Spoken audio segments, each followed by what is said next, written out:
Thai people call Bangkok the big tiger. They say it eats men alive. I have no clue when I will die.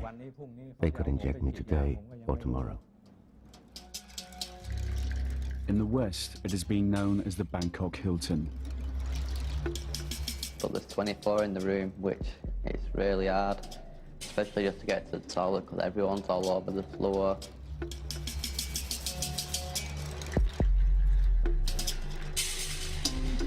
The prison is notorious. It's been the subject of novels and movies, but the Thai authorities have never allowed the reality of life inside these walls to be filmed. Until now.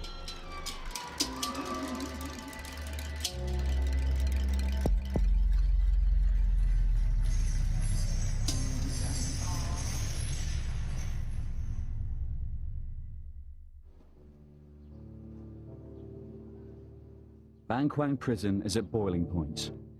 In the last few years, the prison's population has trebled because of a government crackdown on drug trafficking.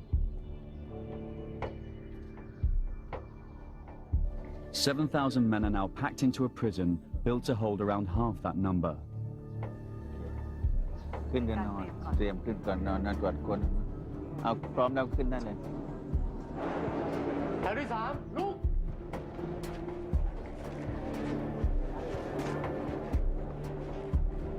There are serial killers and multiple rapists locked up here, but most prisoners are in for drug dealing offences. In Thailand, drug sentences are harsh, minimum 25 years, to life, to the death penalty. The prison guards have arranged extra heavy security, but they're nervous. They are unarmed and outnumbered 50 to 1.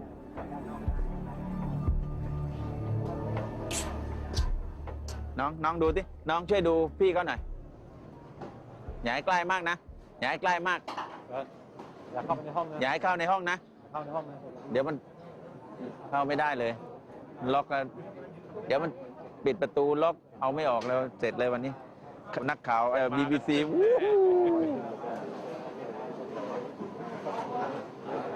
With so few guards, roll call is taken twice a day to make sure no one's missing. รู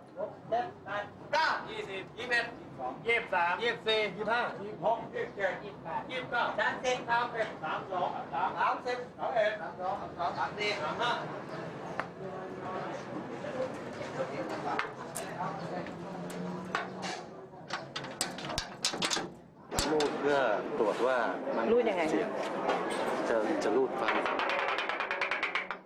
ถ้ามันมีเสียงที่มันนั่นแสดงว่าเริ่มมีรอยต่ำแล้ว If one bar has a different tone, it means someone's trying to file through it. ก่อนเลยนะบอกอยากขึ้นเร็วไม่เหนื่อยเขาจะได้ไม่เหนื่อยของเขา 3:30 is lockdown. The prisoners spend 15 hours a day in their cells.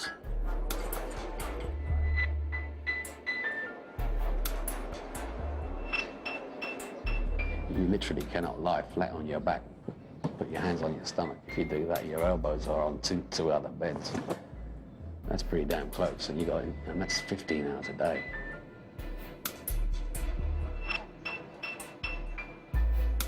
In here, if one prisoner gets sick, so do all his cellmates. I'd say your beds must be about that big, with 5 foot long. So my feet are always sticking over the bed. You're always touching someone in the room. It's really hard. The lights stay on 24 hours a day. Thai officials have said 63% of prisoners have mental health problems, and 1 in 10 is suicidal. There is a lot of people who's losing their minds. Well, I'm sleeping next to a guy now. He just walks around all day, walks around talking to himself. I'm in the room next to him at night, and I've seen a dog scratch less. Last night, he were itching that much. There must have been about 3 different places where he were bleeding from, and he actually got blood on my bed.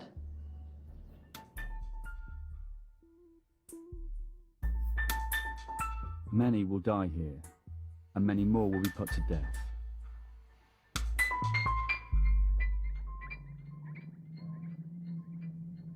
Just after the new Thai government came to power, these men had their executions in Bangkok broadcast live on Thai television as a warning to drug pushers.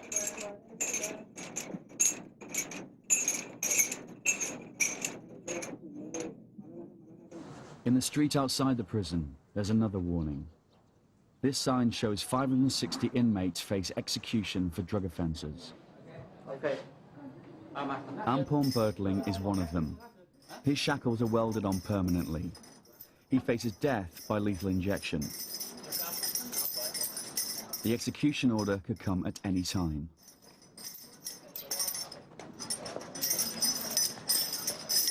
The Thai government says drug pushers have destroyed the future of many of the country's young people and deserve to die.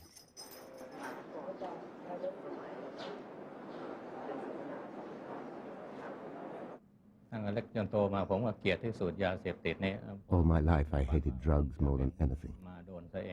I never thought that I would be arrested because of them. I told my kids, don't touch them. Don't get close to them. I admitted that I was guilty. Why has society punished me so harshly? Why don't they give me another chance? I never committed a crime before.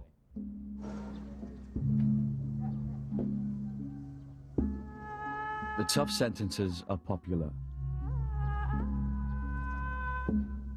The prison's resident Buddhist monk, like the majority of Thai people, has little sympathy for drug traffickers. Drug dealing is a type of mass murder. It can destroy whole families. If a child becomes addicted to drugs, he drags down his whole family with him.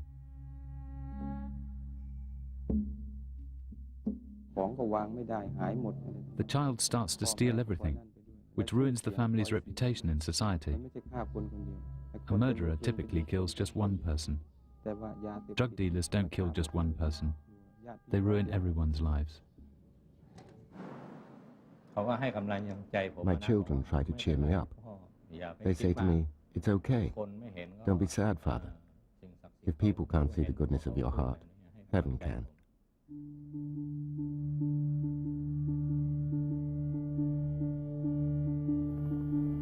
Thailand is fighting a drug problem far worse than anything yet seen in the West. The country is a major through route for drugs. Heroin and speed pills are manufactured in Burma. The drugs are then trafficked through Thailand to Europe and America, with much of the profit going to the Thai agents. But now, Thailand has a major drug problem at home. Methamphetamine pills, called yaba, now as cheap as $1 a pill, are flooding the local market. In recent years, yaba has found its way into schools. Child addicts in the streets have become a common sight. It's called the crazy drug. The government said it's Thailand's #1 national security issue. I had a job watching yaba supplies. My employers paid all my daily expenses. They paid for my house as well. All I had to do was keep an eye on the pills. When we had a client, my boss would call me, and I would make the delivery.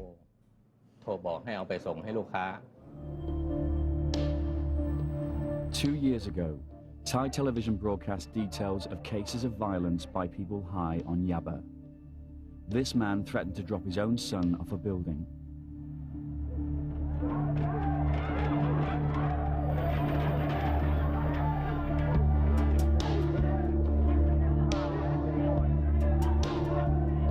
The Thai Prime Minister vowed to wipe out the country's entire drug problem within just 60 days. 10,000 people were arrested. More than 2,000 alleged drug dealers were shot dead in the streets. The authorities said it was gang-on-gang killings. Human rights groups say it was the Thai police. One day, the police caught my partner and forced him to call me to deliver some pills to an undercover officer. I was arrested immediately. The police decided to arrest any suspect they could find.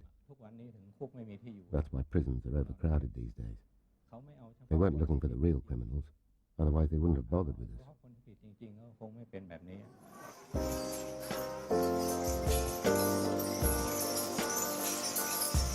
Caught in the crackdown were hundreds of foreigners. 20-year-old Michael Connell from Bury in Manchester says he smuggled drugs to fund his second holiday in Thailand. So what were you arrested for? I'm arrested for importing 3,400 ecstasy from England to Thailand, and I got caught at the airport. When they found them, I knew what was going to happen to me, because anywhere in the world, if you get caught importing drugs, you go into prison. So as soon as they found them, I knew I would go in prison. Connell's story is of the typical tourist-turns-convict variety. He was one of the hundreds of thousands of young Britons who visit Thailand every year. Many of them, young travellers easily tempted by the readily available cheap booze, drugs, and sex. I just came for an holiday the first time, and I enjoyed it so much. And when I was leaving, I was heartbroken to go. The culture, the people, they're all dead friendly. Mainly the weather, because England, sunshine doesn't happen very often. Overwhelmed by what seemed an idyllic lifestyle, Connell, like many of these travellers, got a false sense of security. He visited Koh San Road, the backpackers' ghetto in the centre of Bangkok, where many plan their beach trips in Thailand. He went on to beach resorts and the famous full moon parties where ecstasy is plentiful.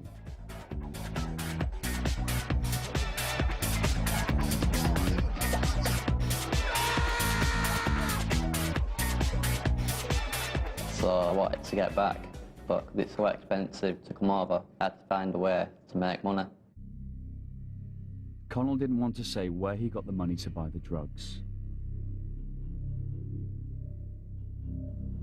In November 2003, he arrived at Bangkok's international airport for his second vacation in the land of smiles. Customs officials found the ecstasy tablets in his travel bag after they were detected by an X-ray scan. Went to collect my bag, and for some reason it were already off the rail going round. So I just picked it up, walked through the customs, and then they said, "Stop, can I search your bag?" So they put my bag through the X-ray machine, opened the bag, put their hand in, just poured them out.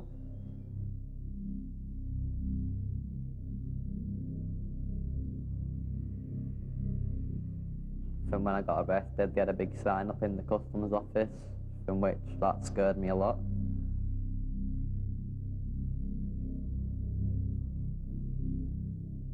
I just sat there looking at it and just praying that I don't get the death penalty. The pills, with a street value of £50,000, were wrapped in plastic and hidden in 2 face cream jars. Michael escaped the death penalty by pleading guilty, but was sentenced to 99 years in prison. Michael, do you have a message? I do. Family, I love you all. Don't worry about me, I'm fine. I'm more worried about yourself.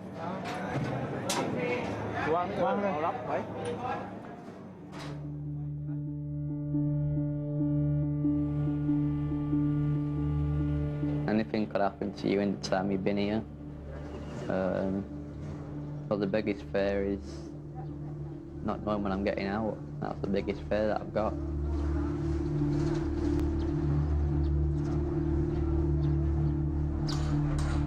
Connell has been put in Building 5, which is reserved for young and dangerous prisoners. Bernhan Cholsin, a prison director, leads the visit into Connell's cell block.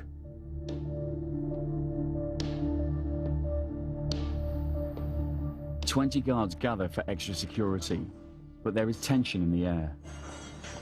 พี่จะเวงอย่างนี้เลยไม่มีปัญหานักมวยด้วยไม่ต้องกลัว เขาไม่ทำอะไรหรอกเราไปดิ open the door bidding fight ผมนายนฤทธิ์วิศเกตเจ้าหน้าที่ราชทัณฑ์3ระหว่างปฏิบัติหน้าที่เหตุการณ์ปกติครับผม ขอบคุณนะขอบคุณ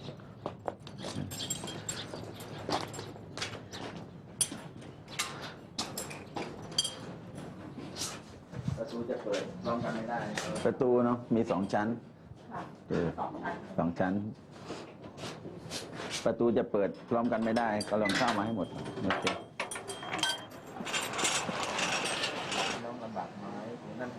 ความคล่องตัวก็มีแล้วเจ้าหน้าที่ก็ไม่เครียด Compound 5 contains about 1,000 prisoners, but there are only 13 or 14 guards on duty. If the prisoners wanted to try something, there'd be nothing we could do about it. If the prisoners wanted to knock the guards out, we couldn't do anything.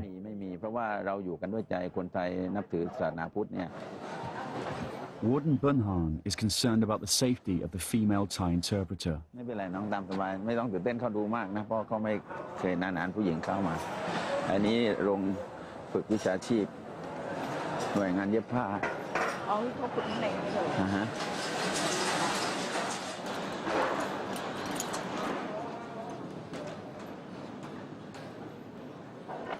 Normally, hundreds of prisoners mill around this open space, but now they are herded against the walls. Before this visit, the guards had raided the block, seizing any personal possessions regarded as against the rules, like mobile phones and drugs. They're not happy. The prison bosses have a system of prisoner guards called trustees. The prisoners call them blue shirts and blue boys. They have the power to search and to discipline the other prisoners.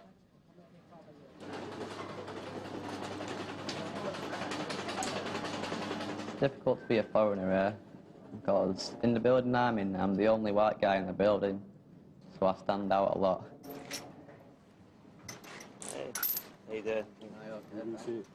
And I do get looks off a lot of people, but I just ignore them most of the time and just carry on what I'm doing.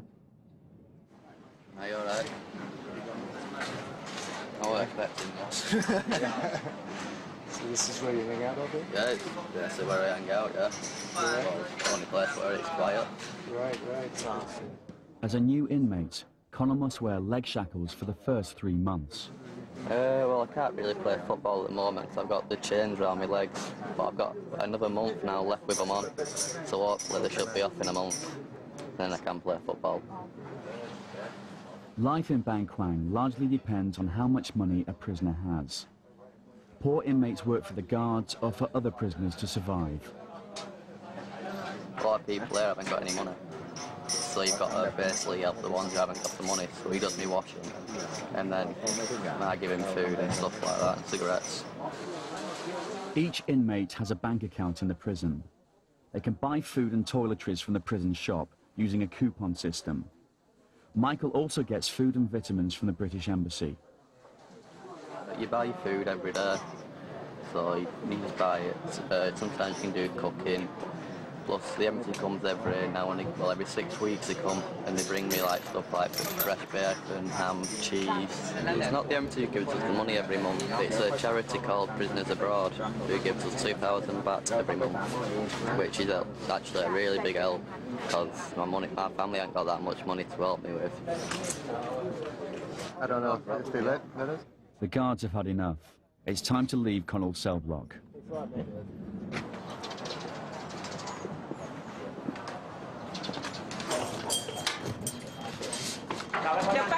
Bunhan's tour continues with a visit to the maximum security building. He travels there in the prison transport vehicle, a golf cart. บางโอกาสก็ใช้รถคันนี้อาทิตย์ดีก็นั่งผู้บัญชาการก็ขับเองให้น้องเห็นแล้วนะ One of the high security areas.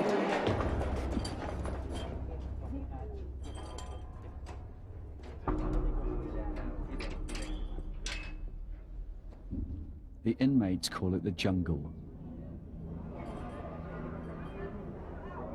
It's solitary confinement, Bangkok style.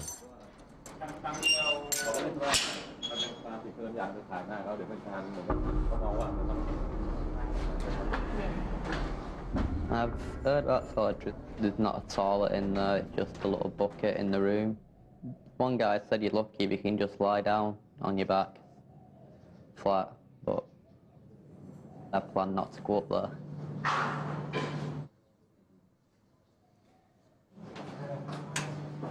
คนที่ผู้ใส่นะ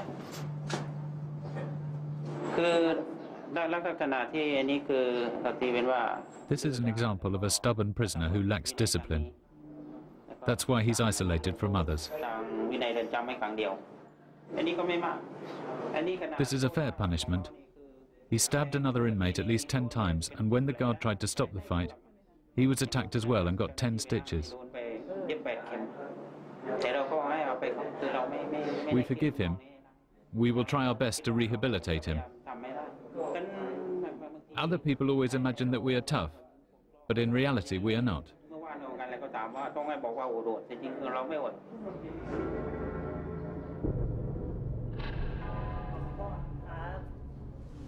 ฐานฆ่าผู้อื่นตายโดยเจตนาและไตร่ตรองครับ ถูกตัดสินจำคุกกี่ปี ป คะ ระหารชีวิตครับ เหรอคะ แต่ก็ผมไม่ได้กระทำความผิดอะไรเลย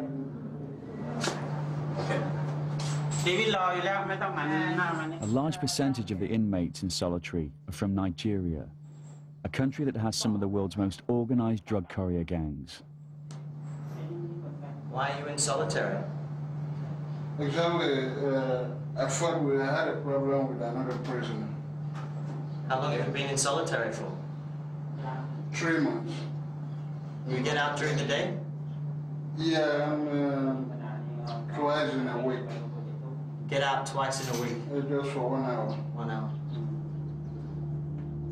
Nigerian drug couriers take delivery of heroin in Bangkok and send it home to their capital of Lagos. With Nigeria's rampant corruption, getting the drugs through Lagos International Airport does not pose much of a problem. In Nigeria, the drugs are repacked into smaller parcels, often into condoms that couriers swallow and take to Europe and America. What are you convicted for? Drugs. ชาวไนจีเรียมีปัญหา The Nigerian prisoners are problematic. They try to sell drugs, even though they don't take them themselves. I've talked to them. I understand that they're from a poor country. They need money to support their families. What are you in here for, man? I have problem with my building. Your building? Said I use heroin.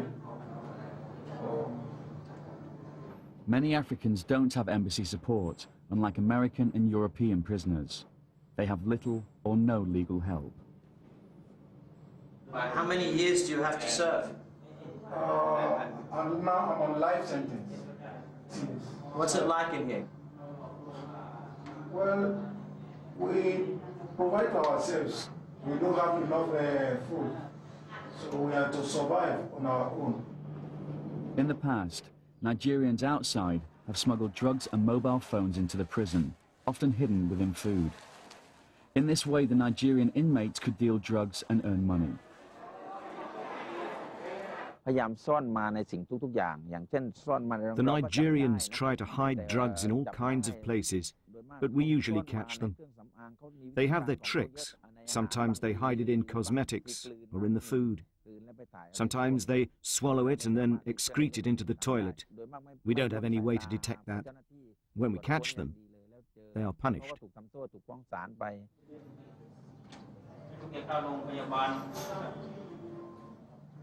Do you miss your family?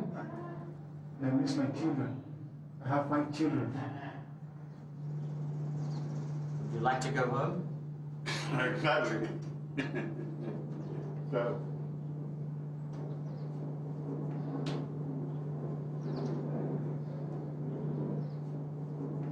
Does anybody come visit you here? Once in a while.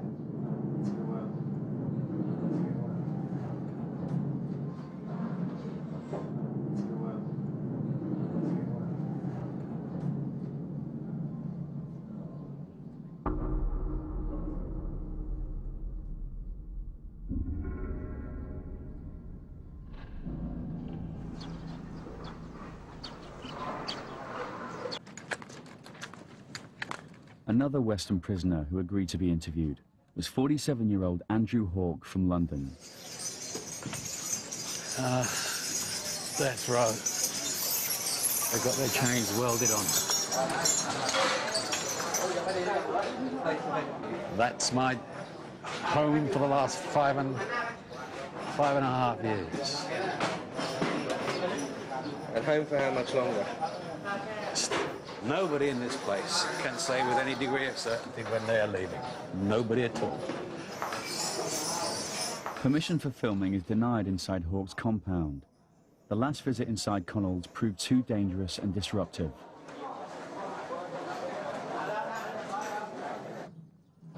But they do allow a camera to be given to a guard who agrees to film Andrew's daily routine, but under the supervision of a senior prison official.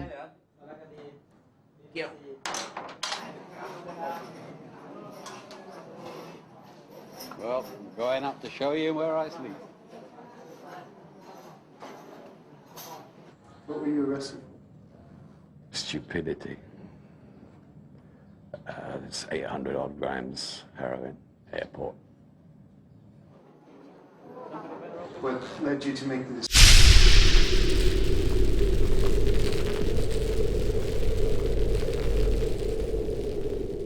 decision to try to do this? Desperation, financial and personal. I was homeless at the time. I'd just been made that. The personal stuff I don't really want to go into.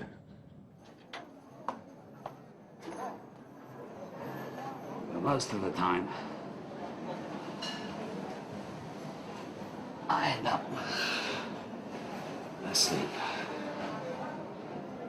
It's 15 hours a day in this room. Every day.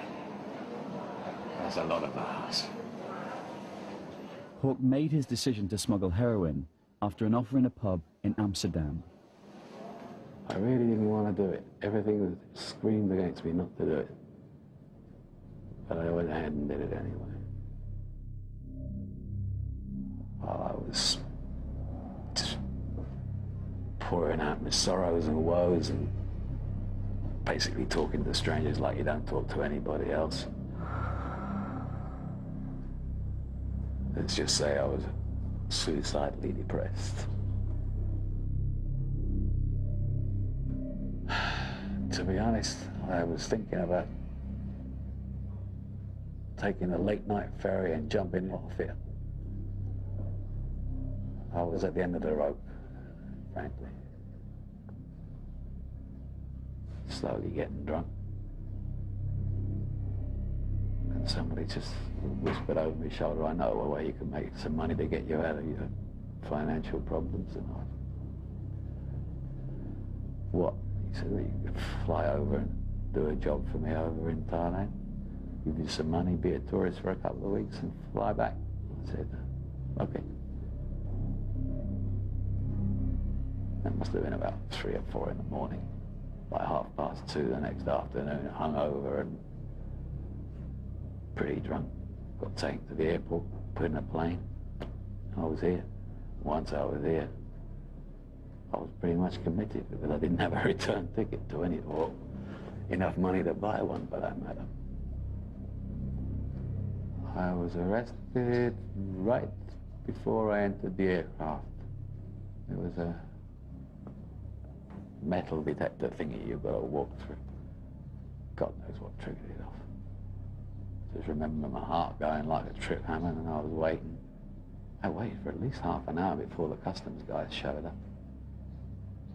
And they checked the stuff, and one of the customs guys said, maybe it's milk powder, and I just looked at him and said, yeah, I bloody well hope so. But it wasn't. Arrived here April Fool's Day. Very funny. Hawke was sentenced to death, cut to 50 years when he pleaded guilty. Oh, I deserve to be punished, I certainly do. The punishment is so severe.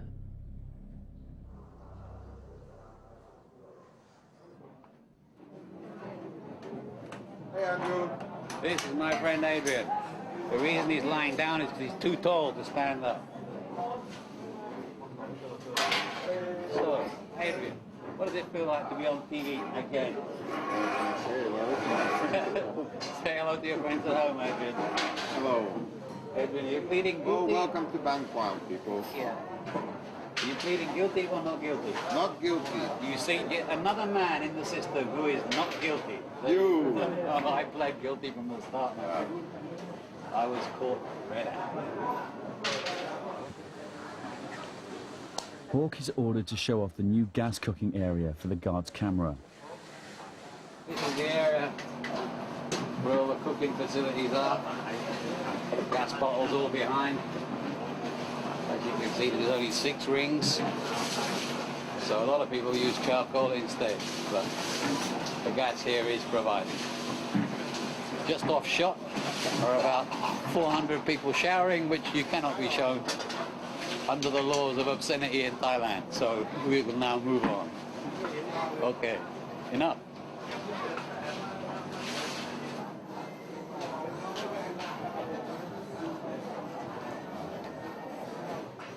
This is my friend, he's a librarian. He looks after all the books. Librarian. Most of these books were put here either by me or Adrian.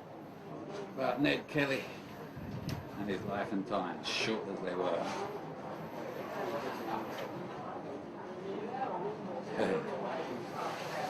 What are you reading there, Coach? Yeah, just reading how to live in Thailand. You found out how to live in Thailand, Yeah, my friend. That's when you found out. Too late you found out. Yeah. Okay, that's enough.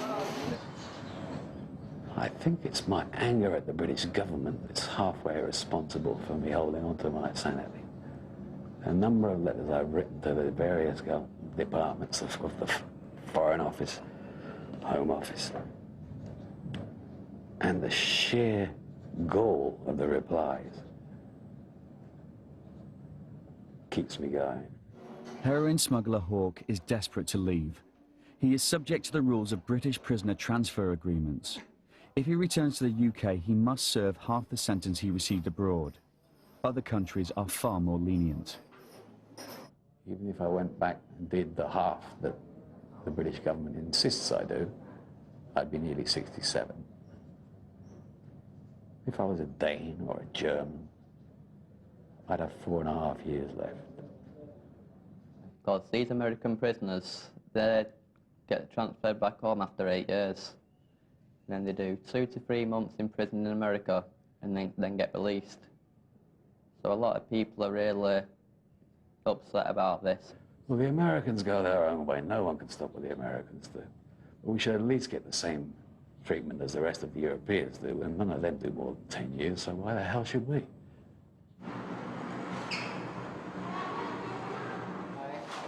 In the last few years, Bangkok Prison has become part of the tourist trail in Thailand. Notices in guest houses encourage tourists to visit inmates. The prisoners call them banana visits because it makes them feel like monkeys in a cage. Prisoners on drug offences are allowed 1 visit a week, while all other inmates, including murderers, get 2. The prisoners sit behind a wire mesh, and the visitors at the other side of a second wire mesh, about 10 feet apart. For each pair, it's like trying to conduct a conversation across a busy road. 2 years ago, we were just curious to visit somebody in prison. And we met a boy from Malaysia, and we felt so sorry for him, but we know he is innocent. He's really innocent, but he has lifetime. I think it's too bad. My wife stayed in Penang. My wife stayed in Penang. Oh, Penang. With her parents. She stays with her parents. Yes, when they're guilty, okay, but not life. Not life. That's too long. Don't you think? Yeah, I get visits from tourists sometimes who goes to the British embassy and wants to visit a British prisoner. Or sometimes people who come over from England who see me on the news and all that from Manchester. Adrian gets a visit from a fellow Canadian who read about him on the internet. Well, welcome to the Bangkok Hilton. Thank you. We're lucky we're Canadian. Canada has an exchange treaty. We have, because you have to go to life sentences, you have to do 8 years in the Thai prison, then you can transfer back to Canada. Oh, I just wanted to see if there's anything you need. I'm going to go to the store after. What do you need? My freedom, not that much. I can't get to that one. A friend that I knew from before who appeared just out of the blue one day. That one, I was taken aback. Yeah. Sarah, you know who you are. Yeah.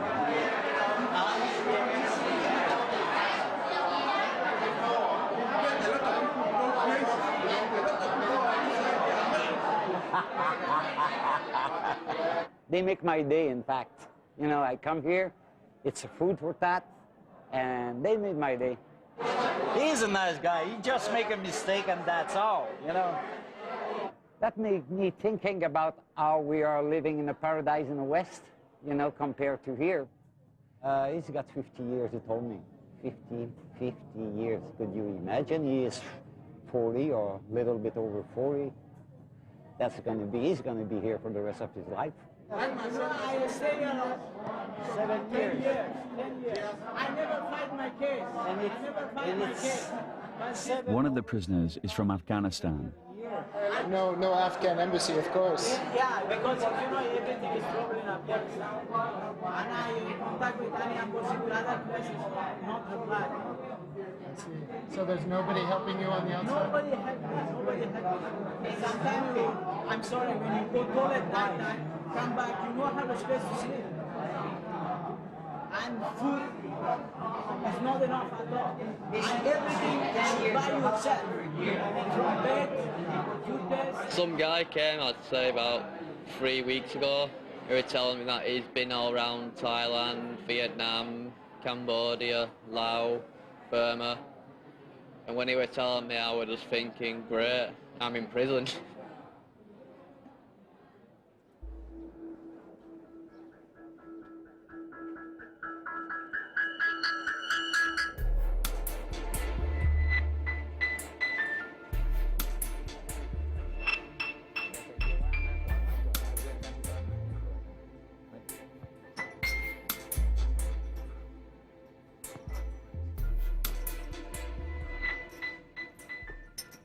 Michael, what happened to your legs?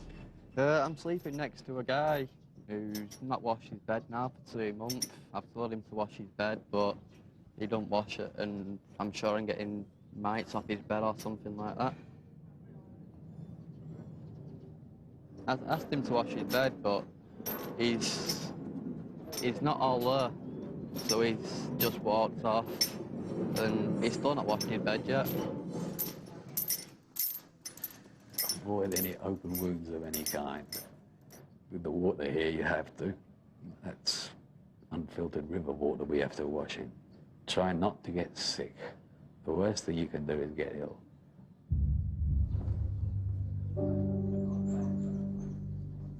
Seriously ill inmates end up in the prison hospital, which is understaffed and understocked. Tuberculosis and HIV are rife. But the patients remain prisoners.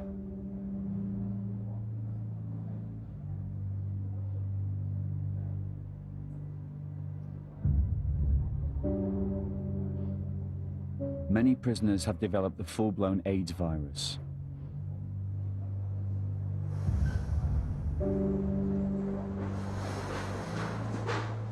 It happened because they use the same needles when they are shooting dope. And sexual, you know.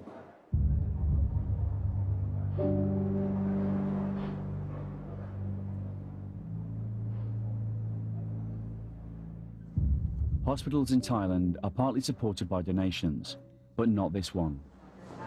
ไม่เคยเห็นด้วยมั้งแล้วก็เข้ามาก็ยากแล้วบางคนก็คิดว่าพวกนี้ต้องโดนลงโทษอะไรเงี้ยเขาก็ไม่อยากให้กันก็มีบางคนไม่ชอบก็ไม่ให้แต่ว่าด้านการรักษาเราต้องไม่มีแบ่งแยก Last year I was sick in the hospital for 23 days. I saw people, I mean by the bed, by my side, they die every day. I'm here, I can see the ambulance have to pick up the casket, dead body, take out. I see them.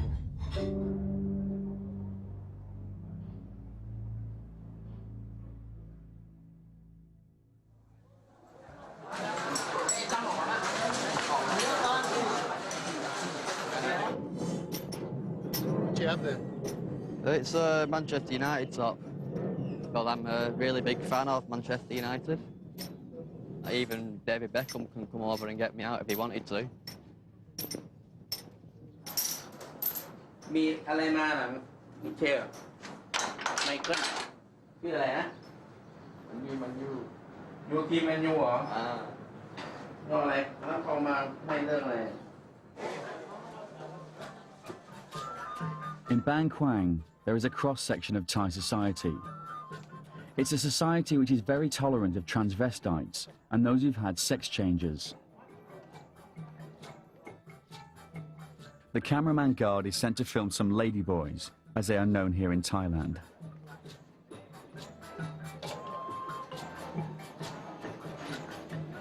นี่เพื่อนสาวค่ะ อยู่ด้วยกันแดนเดียวกันค่ะก็ถ้าว่างก็หรือวันหยุดก็จะมานั่งคุยกัน These ladyboys live together in compound 4.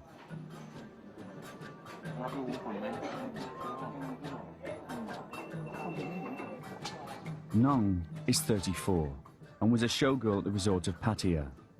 She says she smuggled drugs to pay for breast implants.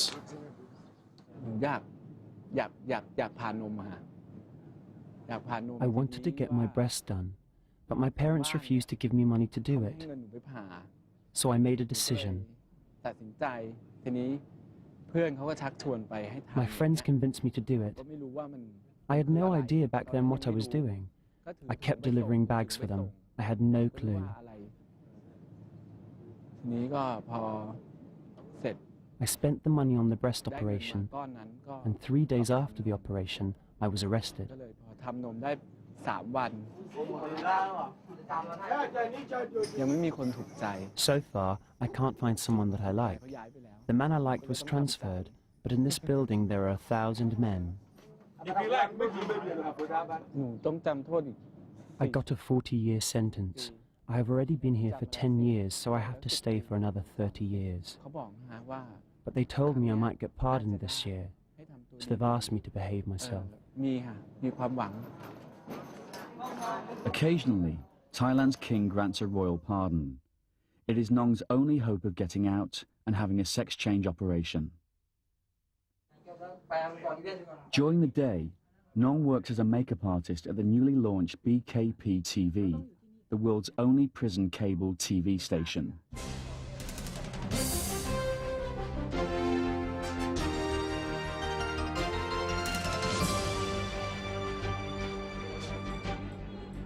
The station is run by prisoners with prior experience.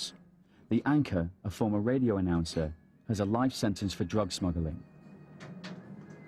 เป็นพิธีกร I'm the host and anchor of BKP Cable TV in Bangkok Prison. อยู่ที่นี่มา I'm beginning my 6th year behind bars on a drug offence. พรบยาเสพติดครับเพราะว่า The station started off as a collaboration of prisoners under the supervision of the guards. มีเจ้าหน้าที่คอยดูแล We got a great response from our audience, our fellow inmates. ตอบรับจากผู้ต้องขังที่ท่านผู้ชมเนี่ยชมแล้วก็บอกว่าตรงนี้น่าสนใจ Last year, the prison bosses installed televisions in the cells. ท่านผู้ชมครับนี่คือบท Dear viewers, BKP TV broadcasts beautiful and romantic music videos for you, Monday to Friday. ครับตั้งแต่วันจันทร์ถึงวันศุกร์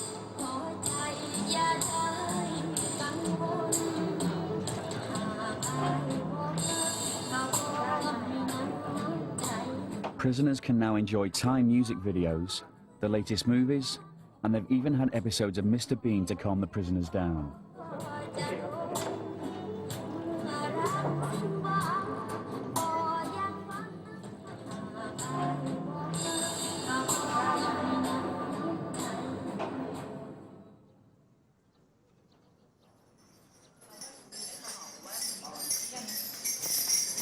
drug dealer Ampon Bertling is still waiting for his appointment at the lethal injection chamber. Both he and the executioner will only get 2 hours' notice before the execution. Frankly, I'm afraid to die. But I was also afraid of starving. I did it because I had nothing to eat. I didn't have any money. I couldn't get a job.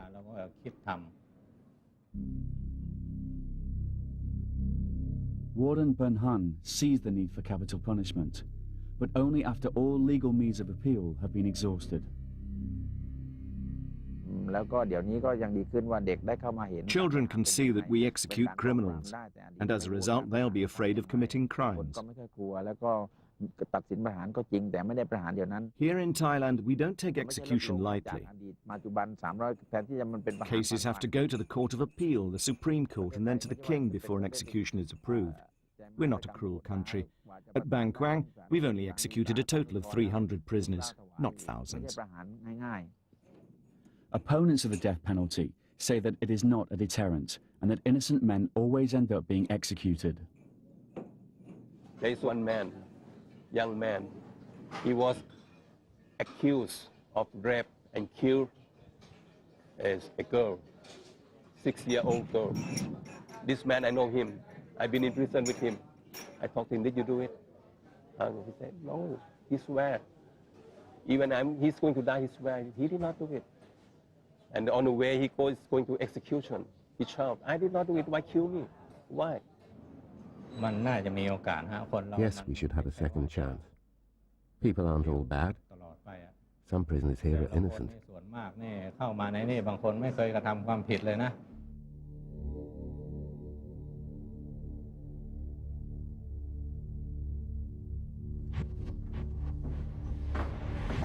When I hear I have to do an execution, I go back home, I wash and meditate to clear my thoughts. Then I leave for the prison at 4 in the afternoon.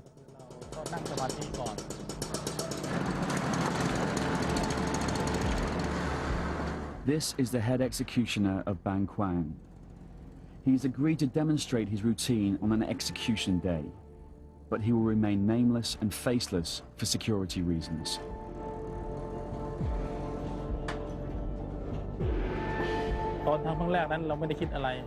At my first execution, I worried whether I would be able to go through with it, whether I could carry out the job properly. But I didn't think too much, and I wasn't scared or emotional once I did it.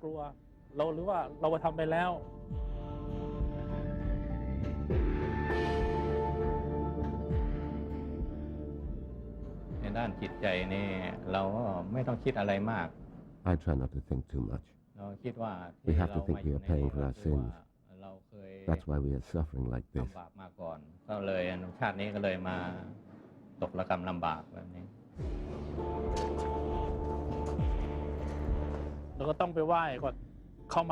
The first thing I do is go to the prison shrine and ask for blessings.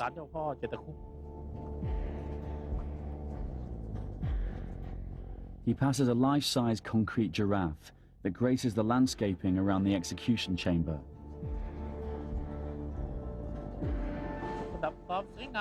The giraffe is just to liven up the place.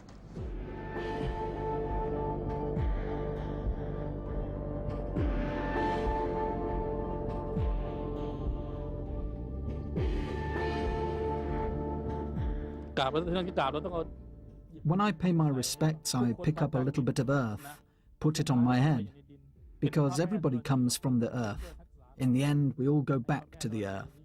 We should ask Mother Earth to protect us from all danger.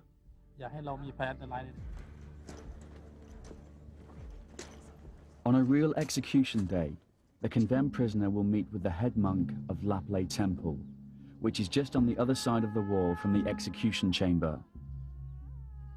He has given the last rites to every prisoner executed at Bangkok during the last 17 years.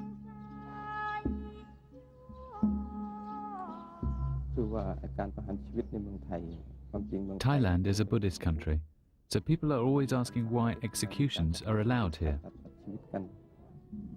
Yes, killing is sinful, but Buddhism teaches us to look at the intention behind the act. The intention here is to protect the country, so it is permitted.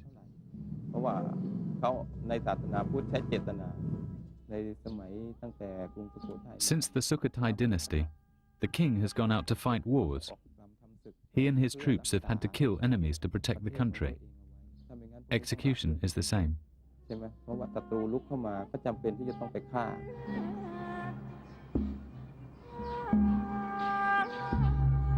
The monk tells the condemned they're lucky to die by execution because they can prepare their minds properly for death.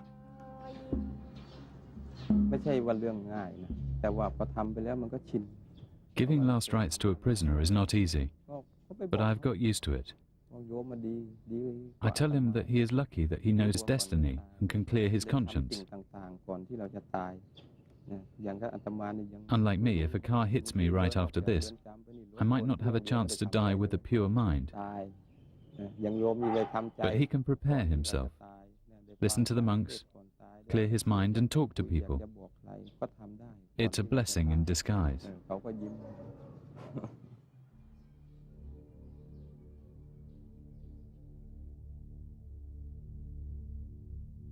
Until 2003, the executioners put the condemned to death by machine gun. They shot them in the heart from behind, so the departing spirit could not see the face of the killer and come back to haunt him.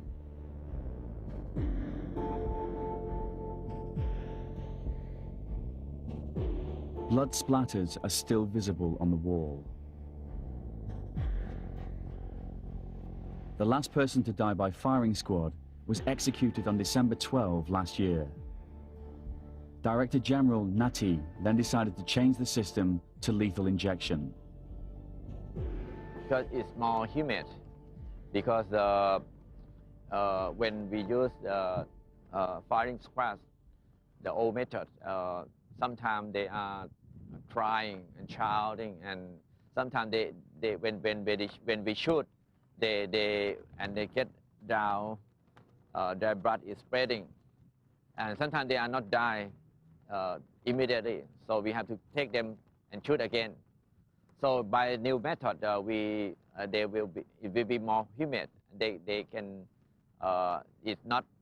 it will not damage their body.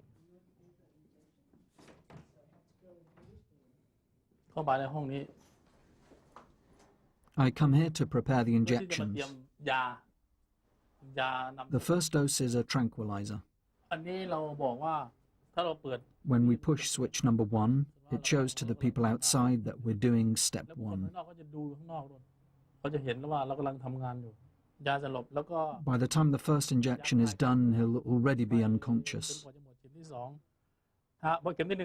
When the first injection is done, I push number 2, the muscle relaxant. Then we go on to the third and lethal dose. When all the lights are on here and outside, the observers know that we've injected all 3 doses.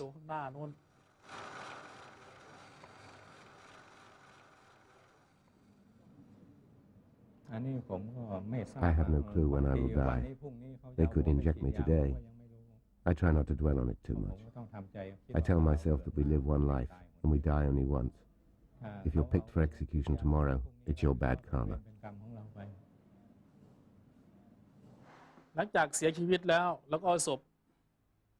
When the prisoner's dead, we put the corpse down here. We take the fingerprint of the corpse to check if he's the same person as the one we had before the execution. We take fingerprints before and after the execution. After we've done the prints, we put the body in the coffin and put it in this room, right here. Here we have cool air to preserve the body. If we have 4 bodies, we'll keep them here.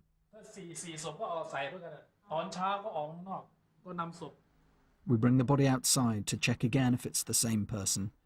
We don't want to give the wrong body to the relatives by mistake. After that, we put the body back in the coffin and walk this way. Finally, they go out of that door. The small red door is how prisoners on death row leave the Big Tiger. They call it the Ghost Gate. The gate only opens the day after an execution. Prisoners carry the coffin out into the temple grounds.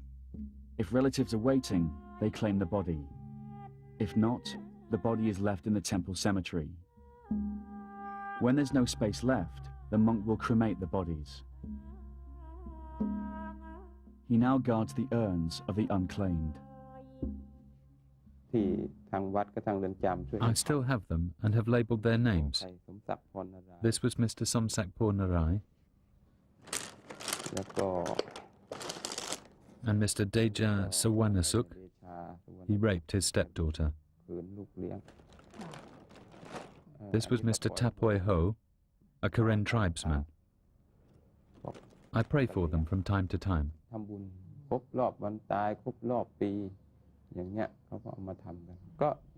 I have to take a look at their names. I saw all of them prior to their deaths, so I can recall some of them.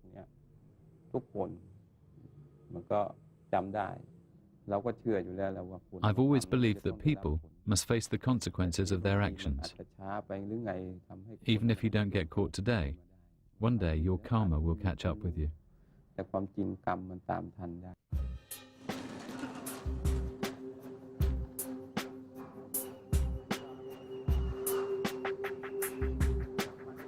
It's July 2004. Ampon Bertling still awaits his fate on death row. I pray for another chance. I pray that I might live a new life, even if it means I have to start again from zero.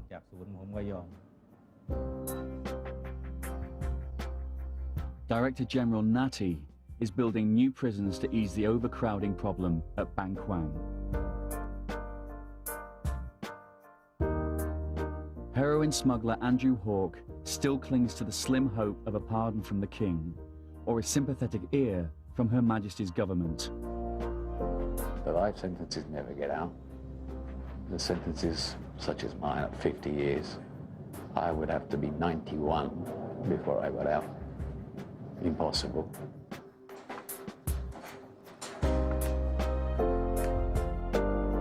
Ecstasy smuggler Michael Connell has served 6 months of his 99-year sentence. What I am very worried about people forgetting me. I'm lucky at the moment, I've got a few people writing to me, but I've got a feeling myself it's going to die down after a bit.